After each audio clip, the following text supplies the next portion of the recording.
I met Jane through Joe's girlfriend at her birthday party last year. At first Jane was fun to talk to, but not even an hour later Jane was really into me and tried really badly to hit on me during the party, which pretty much ruined my time there as the feeling was not mutual in the slightest bit. Also at the time I was already with someone, so the first impression I got from Jane was that she was clingy, annoying, and just wouldn't stop bothering me. Unfortunately for me, she became part of my larger friend group because she is part of Joe's girlfriend's friend group.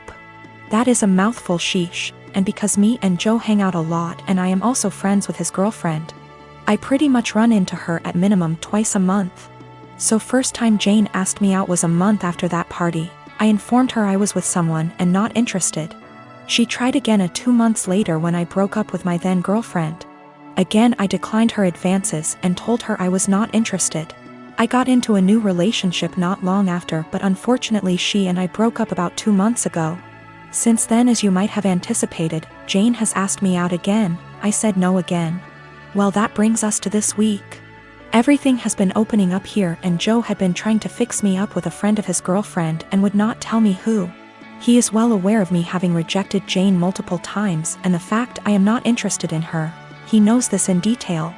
After a lot of what he calls convincing and I call whining, I had no interest in dating anytime soon. I relented and decided to agree to this double date idea of his. We agree on meeting at Joe's apartment, and lo and behold, Joe, his girlfriend, and Jane are occupying the dinner table, obviously intending for my date to be Jane. I honestly just got so goddamn angry that I couldn't even get a single word out, turned around and left. I have been bombarded with texts and calls about how much of a douche I am and how terribly I hurt Jane and so on, and I am just like, I literally rejected her like 3 times. I am not interested in her. You knew that. Your girlfriend knew that. Our entire friend group has a running joke about obsessive Jane FFS, so literally everyone knows it. A while back, my brother married a woman who had an 11-year-old son named Billy. A year later my sister-in-law gave birth to a little girl. 2 years later, she gave birth to a boy. Billy, who was 14 by this time, was treated like an outsider. My sister-in-law and brother saw him as a burden who spoiled their picture-perfect family. If you asked my sister-in-law how many kids she had, she would say 2. Billy started acting out.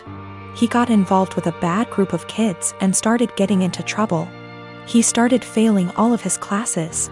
He eventually got into drugs and was suspended from school. My brother and sister-in-law were fed up with him. I asked my brother if Billy could spend the summer with me and my husband. We have a hobby farm and I thought maybe getting away from his life for a while could help him some. Well, they were more than happy to get rid of him, my SIL's words. It was kind of rough the first few weeks. He had a lot of anger issues. But my husband kept his hands and mind busy doing work on the farm. And we both made sure that he knew he was loved and wanted. By August, he was a totally different kid. He wanted to keep living with us, but my sister-in-law insisted that he come home. After 2 months, he went back to his old ways due to his parents' indifference. They ended up sending him back to us and he lived with us throughout high school. He ended up being an A/B student and kept with a really great group of kids. He got involved in baseball and got a scholarship to a local university. He's 22 now and is in his last year of school. He's engaged to a really great girl. When he was 16 he started calling me mom and he started calling my husband pops. He never really had much to do with his mom and he had nothing to do with my brother. He saw them on holidays when the whole family came over. His mom has tried to have a relationship with him the past few years, but he has avoided her. On Christmas, sister-in-law was over and for whatever reason, she opened my desk drawer and found a birthday card from Billy where he said, "To the best mom ever. Thanks for loving me and giving me a chance."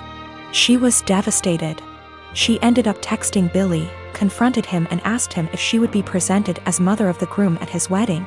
He told her that he no longer considered her his mom and wasn't even sure if he wanted her at the wedding at all. My sister-in-law is now insisting that I make it clear to Billy that I am not his mother and that he is not to refer to me as such. My brother is also very upset with me. Even my parents are pressuring me to do what sister-in-law wants for the sake of peace. Honestly, I consider Billy to be my son. I count him in with all of my children.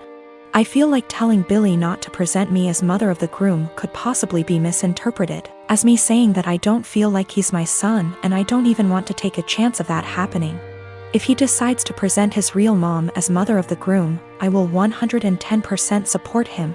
I have zero desire to tell Billy not to call me mom, and I absolutely won't do it because I know it would destroy him, and it would kill me. My sister-in-law insists that by not doing it, I'm making it impossible for her to have a relationship with him and I'm being selfish. I have talked to Billy about it some. He doesn't like to talk about his mom at all. He basically just said that he doesn't see her as a mom and has for sure decided he doesn't want her at the wedding. I understand and respect that. My boyfriend and I have been studying together at university, and while he is studying part-time, working part-time and engaging heavily in his amateur acting career, while I am studying full-time and working part-time, we share one subject at uni together. On top of this, he is trying to pick up another hobby while looking after his grandfather who is in his final stages, in a nursing home. As you can imagine, for the past 6 months he has very little time to cut out of his week to spend with me. None, in fact. I have been fine with this for the most part. I have been driving 45 minutes 3+// times a week to get to his house so we can steal a few hours together, but he doesn't have time to spare. This is an inconvenience I can live with. However, he has been asking me to do a lot of other things too.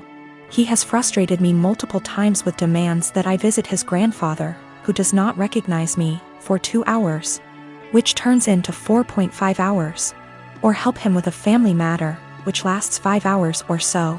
Every time this happens, he promises he will drive me home. And every time he says he doesn't have time anymore and I need to catch the train home, 1 hour plus walking. I have spoken to him about how this is unfairly affecting me, and he seems to take it on board, but just forgets again the next time he needs something. After forcing me to spend $600 plus on his best friend's destination wedding, the weekend before we both had 2 major exams due, he demands that we switch our exam times because he didn't spend enough time studying and he needed the extra day. I concede and he squanders his spare day sleeping because he needed it. I take my classes very seriously and I feel very over by his demands. I understand that family matters / best friends are important things, but he has eaten into hours and hours of my study time, and my grades are dropping. Not only that, but it's affecting my emotional health also. I have expressed to him that it is affecting me badly, but he tells me I'm being very unsympathetic and selfish. What's more is that I have about $10,000 in savings. He recently became aware of this and has demanded that I help him pay his bills because we're a team, he is broke. I helped him with a few, but drew the line after $500 because he is very irresponsible with money and there's only so much I can pour out before it seriously affects me. He is also demanding that I give him access to my bank account because we are in this together. And he wants to marry me one day, so we should start sharing now. I don't really know what to do. I want to be a good girlfriend and do what he needs me to do right now, but it's beginning to affect my health. My best friend and I are quarantining at our apartment together. She's trans and has had trouble growing her hair out, so she wears wigs. She has some really cute ones in other colors that she wears for fun and stuff. But she has a standard everyday wig she wears most of the time. Lola never got the traditional girly childhood, so we've been making one for her in quarantine. We built a fort in the living room, have been making friendship bracelets, playing summer camp-style games. It's a lot of fun. Last week, Lola mentioned to me that she wanted to start a quarantine diary so that she could document her experiences for future generations. I actually thought it was really cool, and then we got on the topic of journaling and I told her about my first diary. One of those flismy lock diaries that every girl had as a kid. We bought matching ones as part of our Give Lola Her Childhood Back crusade. They took a little while coming in, but we got them on Friday. Saturday night, some of our friends from college decided to do an impromptu girls' night in. Lola was in the shower, so I answered the Zoom without her. Lola is not out to anybody at our college and I respect that. This is her fresh start and she has a right to decide when she wants to come out to these people, if at all. I know I wouldn't 100% trust some of the people at our school with something as personal as this. We were talking about what we've been doing in quarantine and I mentioned that we had gotten the diaries. I said it was for the nostalgia and they wanted to see the diaries. We left the box in Lola's room, so I went in to show them. Lola and I go into each other's rooms all the time, we're basically sisters to one another, and it's just about second nature. When we were younger, we had keys to each other's houses. I didn't think anything of it. I flipped the camera to show the diaries and didn't flip it back. I got distracted by a cute choker on her dresser and forgot that the camera was flipped back / there was anything to hide. They knew Lola has worn wigs out to parties / the club / etc., but her everyday wig was right out in plain view, and one of our nosier friends asked what the new wig was. I completely blue-screened and someone else realized that it was Lola's hair. I genuinely had nothing to say. They were asking why Lola wore a wig and I had no explanation. I didn't want to out her. Someone else came to the conclusion that Lola must have cancer or alopecia or some other horrible thing that causes hair loss.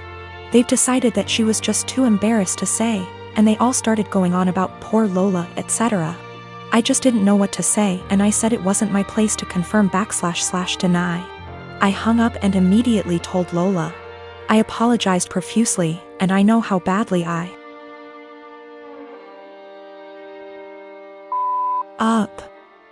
feel so guilty about it.